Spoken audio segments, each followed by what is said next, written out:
After much fan request, I am finally unpacking the UNMADE.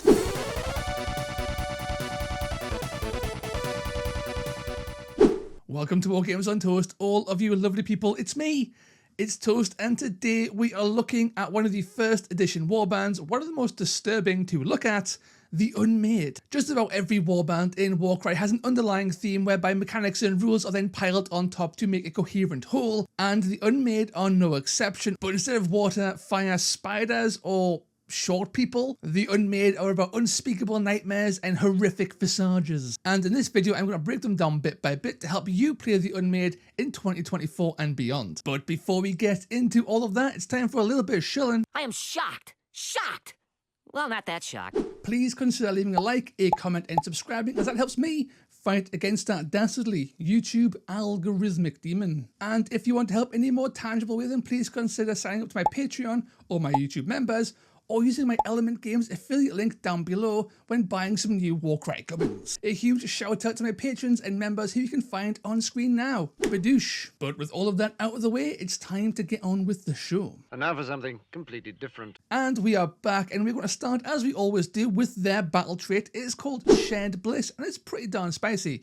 Once per battle, after an enemy fighter is taken down by the damage points allocated by the Shared Pain reaction, badoosh, roll a dice. On a 3+, you gain a quad ability dice with a value of 1. Before we get onto the positives, let's just quickly touch on the negatives. And the biggest issue here is that it's unreliable and it's temporary, right? So it's once per battle, so you can't do it more than once. And sadly as well, you've got to kill something in a very specific way. It's not like, oh, with melee attack action, just kill something. In general, it has to die to your reaction, which isn't necessarily going to work against every warband if they've got too many wounds, or they're just not that killy. And then finally, even if you do manage to trigger all of that, you still have to roll that dice, and if you don't get the 3+, you get nothing. But if you do manage to get all of that off, then you do get a quad, and a quad is always good. Not only do you gain access to Rampage, the universal generic quad, but you also gain access to every ability in your pool, including the universal pool, because quads can be used as doubles and triples as well, and not every ability cares about dice value. And remember, games can be won or lost based on the usage of a quad, and with this battle trait, it's not impossible to do 2 quads in one turn. You could theoretically pull off a triple quad turn if you set it up right. Now, is this actually worth taking pure UNMADE for? And I don't necessarily think it is, although there are arguments in both ways.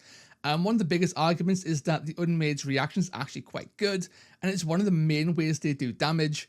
And the other is that quads are really, really good, so it might be worth the risk. And that the UNMADE are actually a fairly solid warband overall, which we're going to get into in a little bit. But before we do that, though, we need to look at their abilities, starting with their reaction. Their reaction is the aforementioned Shared Pain. A fighter can make this reaction after they are targeted by a melee attack action, but before the hit rolls are made. For each hit roll from that attack action that hits, allocate 1 damage point to the attacking fighter. For each critical hit, allocate 2 damage points to the attacking fighter instead. This is just counter, but in reverse, so instead of doing damage when they miss, you do damage when they hit and do more damage if they crit you.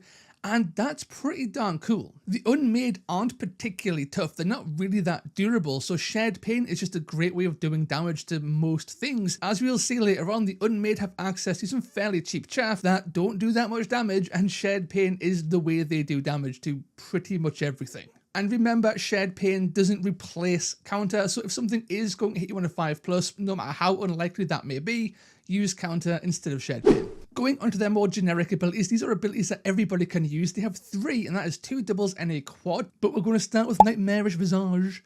Pick an enemy fighter within a number of inches of this fighter equal to the value of this ability, and then roll a dice. On a 3+, until the end of the battle round, that fighter cannot make a move or disengage action.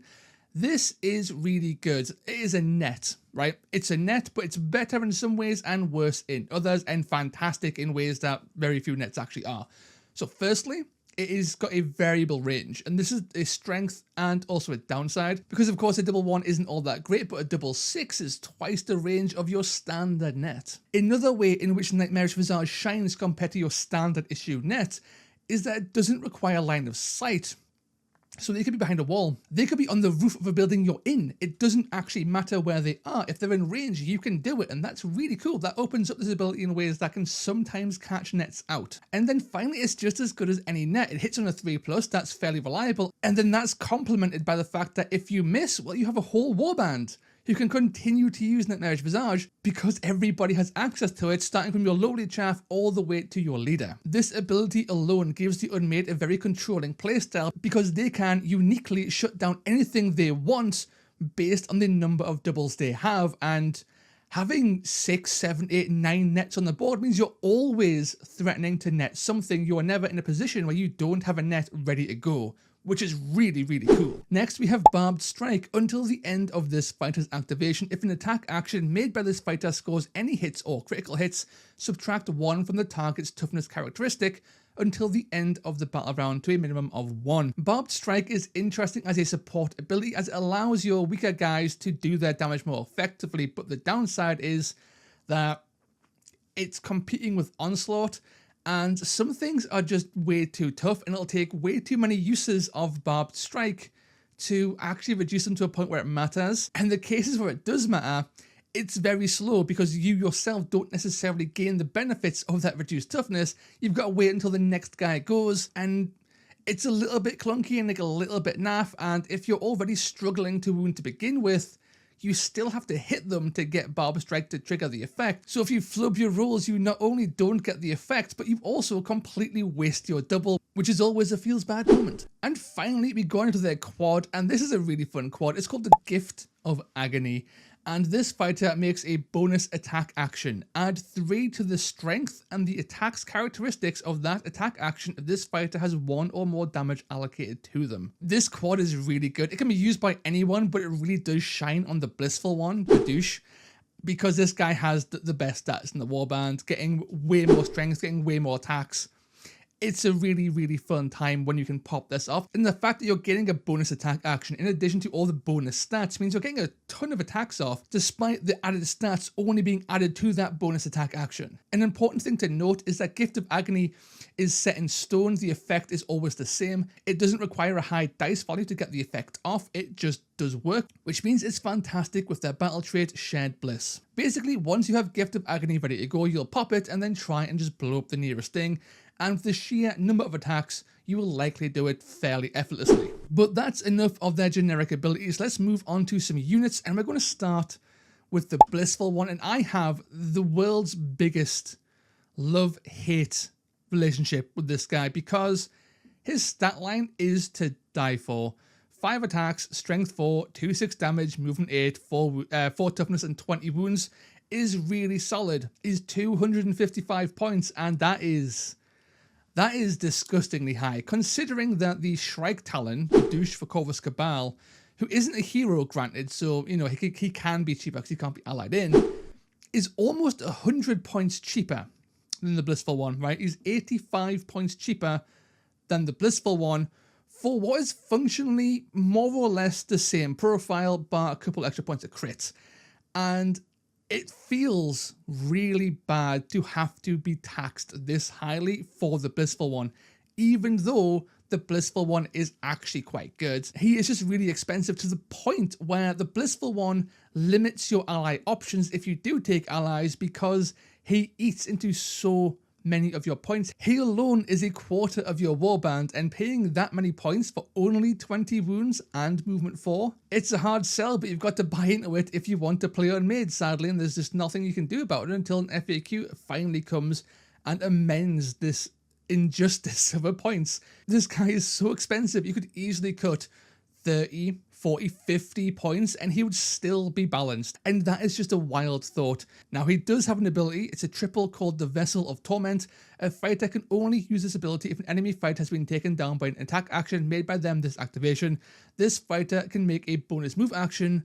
Then this fighter can make a bonus attack action. We see this kind of ability all over the place, where if you kill something, you get to move or attack. It's a lot less common to have a move and then attack, especially when it's on the Blissful one, who's movement 8 and has a very good blender profile. This guy could zoom into some chaff, kill a guy, zoom somewhere else, kill another guy, and then you've just killed 2, maybe even 3 guys if you're already in combat. But the Blissful one still needs help because he has low strength, he has low damage. There's two paths you can take with the Blissful one. The first is the cheap option, which is to just bump up the strength to strength 5. This makes him a bit more effective at blending in general because he can swing over average toughness. Even though his damage is a little bit low at 2, having crit 6 definitely helps that out. The downside of that +1 strength is that if you're using Gift of Agony, you go all the way to strength 8 at that point, and that's a little bit unnecessary. Option number 2 would be to give this laddie +1 damage, and this makes him a lot less reliable at punching through toughness, but makes his damage a lot better when he does hit. Going to 3/6 damage is a substantial boost in your murder potential, and it works wonders with Gift of Agony because now you're an 8/7/3/6, which is just disgustingly high.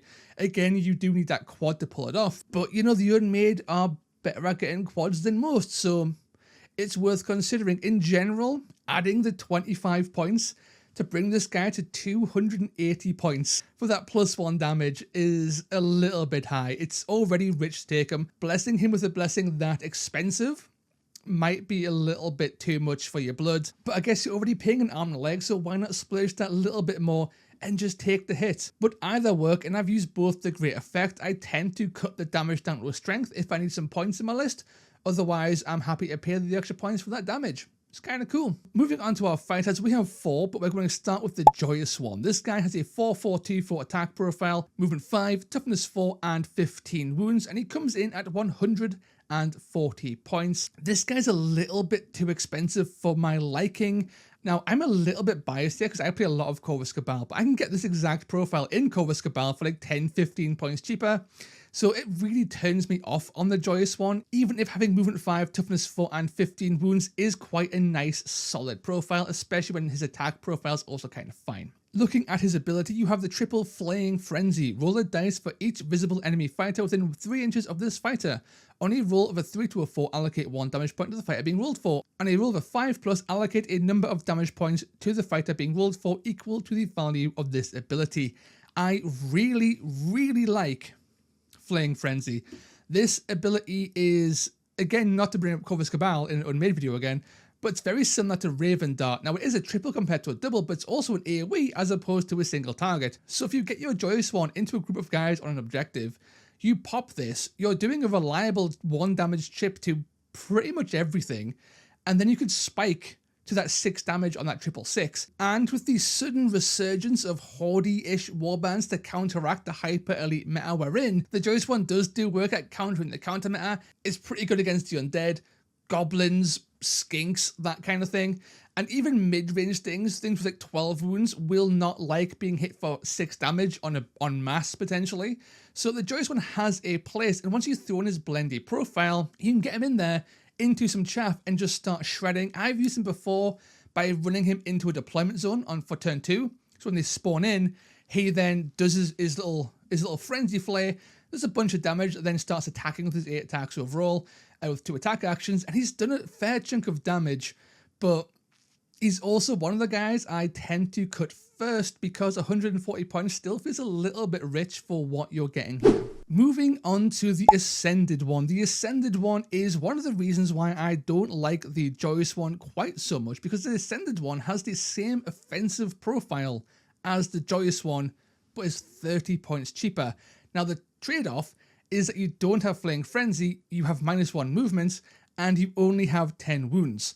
So you are noticeably slower, you are noticeably squishier, and you don't have that cool AoE, but you do have a different ability, and that's called the Chained Garrote, which is a double. And basically, the Chained Garrote is Flaying Frenzy, but a single target. So you pick an enemy fighter within 5 inches of this fighter and roll a dice. On a 3 to a 4, do 1 damage. On a 5+, do dice value damage. That literally is just Flaying Frenzy, but on one guy.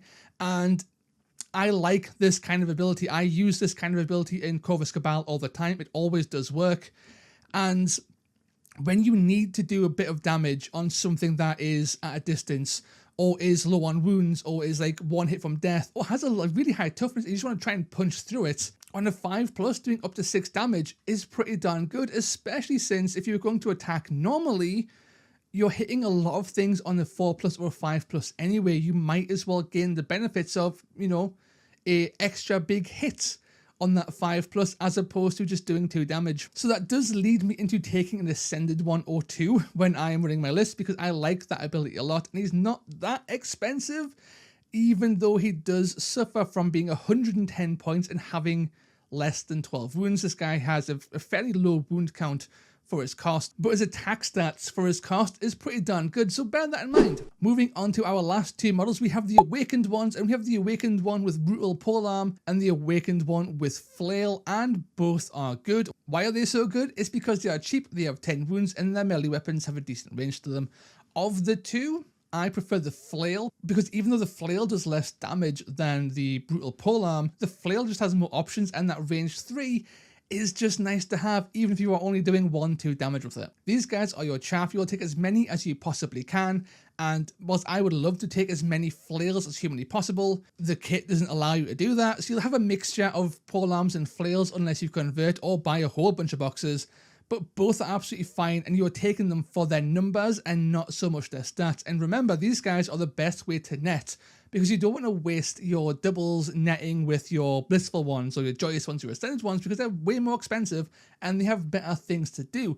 Your Awakened ones are there to be your netters, even though everybody else can net as well.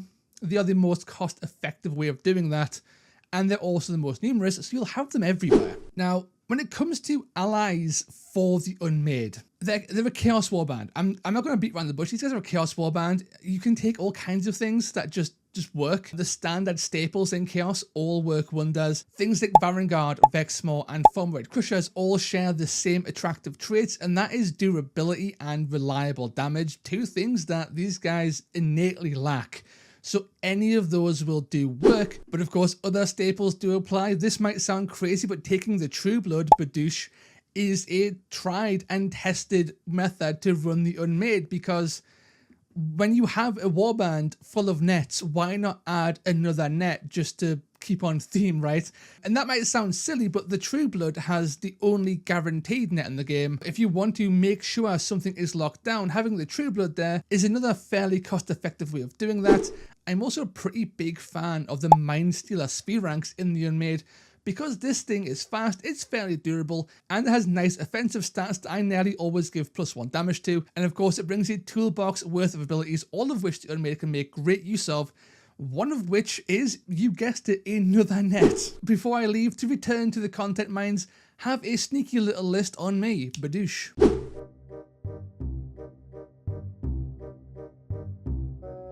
So I think the biggest takeaway here is that the Unmade are actually good. They're not bad. They are forgotten about more than anything else, but they have the tools, they have the lineup to do okay. They're not top tier competitive. I would never go that far. Don't take that out of context, but they are good. They're somewhere in that mid tier, and a good enough pilot can take these guys to the moon, as we've seen with Warhammer World Success, and anecdotally, what I've experienced was I've been playing them. But that's the end of this video. Please remember to leave a like and subscribe, and let me know in the comments down below what you think of the Unmade. Do you like the Unmade? Do you hate the Unmade? Have you ever seen a box of Unmade? Because I haven't. I ordered mine online. I've never seen one in the wild, so do they still make them? I don't know. Feel free to let me know in the comments down below. But until next time, lads, ladies, and everybody in between and beyond, ta-ra. Groovy. Boy howdy, it's Toast, and it's time for the post-Toast credits. A huge, huge shout out to my algorithmic demon slayers, Andy Morris, Armour Enthusiast 7, CT6497, Head Knight of Paint, Heinz D, Keep Lang, Long Run Hobbies, Lord Filax, Sable Saber, Mrs. Toast, Steve Bean, The Houston Toad, Tough Tootin' Baby, and Velas. As always, thank you so much for supporting the channel. I'll see you all next time.